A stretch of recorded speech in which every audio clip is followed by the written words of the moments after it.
Cari amici della Via dei Presepi, ben ritrovati, ben tornati, nuova edizione della Via dei Presepi, 11ª edizione.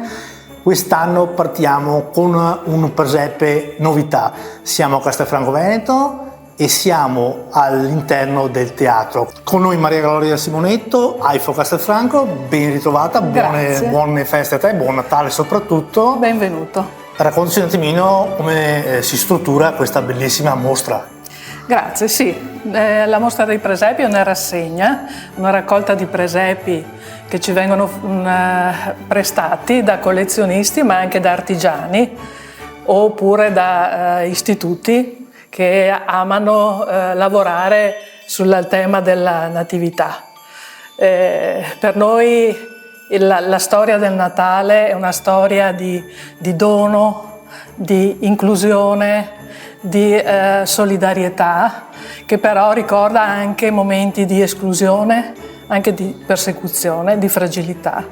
La storia del Natale ci dice che la salvezza straordinariamente arriva da un bambino che sembra indifeso. E noi che siamo AIFO, che siamo un'associazione che si occupa di cooperazione allo sviluppo internazionale e quindi abbiamo progetti in cui ci occupiamo di persone fragili a livello di salute e anche a livello di disabilità, abbiamo sempre cercato di portare avanti sia questa tradizione della mostra dei presepi, rappresentandone i valori e accostando a questi valori la nostra realtà. Quindi all'interno della mostra promuoviamo anche uno dei nostri progetti.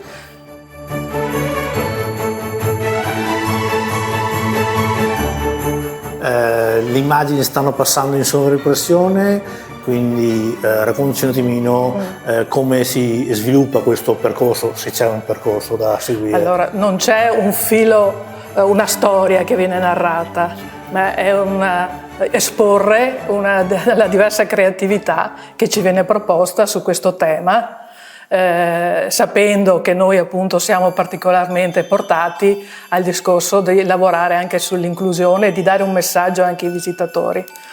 Quindi ci sono presepi più tradizionali ma anche presepi molto particolari, artistici, in cui magari il messaggio, la rappresentazione è meno tradizionale. C'è una grande varietà.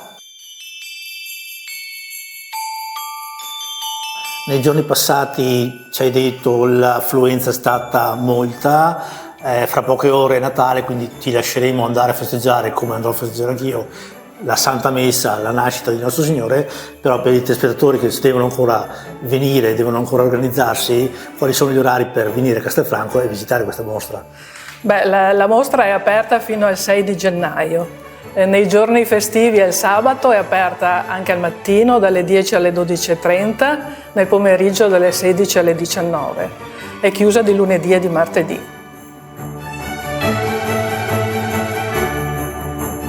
Quindi noi ti auguriamo di nuovo un buon Natale, fra poche ore il nostro Signore nascerà e auguriamo a tutti i telespettatori buone feste, ricordandovi che anche se lo vedete qui con me e con la nostra carissima amica, i presepi vanno visitati di persona, quindi vi invitiamo a visitare più presepi possibili, perché i volontari rubano tempo alle loro famiglie per crearvi delle opere d'arte come queste che sono intorno a noi, tutte per voi. Quindi ringraziateli anche solo passando, anche solo facendo un passaggio, ma ringraziateli. Quindi vi invitiamo a visitarli tutti quanti, di nuovo anche tanti auguri anche da parte nostra permettetemi di ringraziare, che non l'ho fatto prima, il Comune che ci ospita nella galleria del Teatro Accademico in centro a Castelfranco, quindi facilmente raggiungibile, e il coordinamento di gruppi di volontariato che ci hanno concesso il loro patrocinio. Ringraziamo tutti quanti anche noi e vi auguriamo buone feste, buon Natale a tutti.